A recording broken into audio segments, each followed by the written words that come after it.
Біз солтүстік Қазақстан облысы Есіл ауданы Бұлақ ауылдық округінде тұрмыз. Оның ішінде Бұлақ ауылының құрамына кіретін Қарағай ауылындамыз. Бұл жердің бір ерекшелігі, бұл ауылда ішімдік сатылмайды.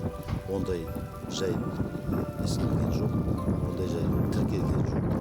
Бәріміз ұйымшылымыз, жақсымыз. Мынау тойларда, жиындарда арақ ішпейміз.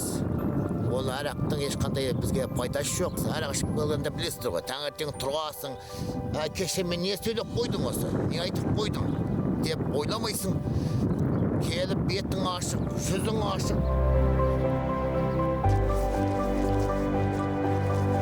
Участковый жігіт екі күн өргеп тұрады. Көшеде көреміз, өтіп бара сәлем беріп, қалдарың қалай, тиістік пе деп сұрап тұрады.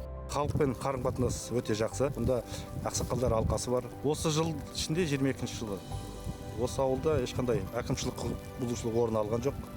Қылмыс, ауыр қылмыс та болған жоқ. WhatsApp чат дейді ғой, сол WhatsApp бар, 60-70 адамнан тіркелген сол WhatsAppта. Керекті бір ақпараттар болатын болса, мына интернет машина алаяқтық дейді ғой, сонымен ылғи буклеттарды жіберіп, жай түсініктемелер, соларды ауылдың чатына ылғи жіберіп қарым-қатынас жасап отырамыз. Күздігіні мен бір қойым жоғалып кетті. Сонда осы қанат 2 күн бойы таңертең кішкене сол қойымды іздесті, айналайын тауып берді. Енді малға қарап отырмыз ғой. Енді оның бәрі жоғалып кетсе қиын.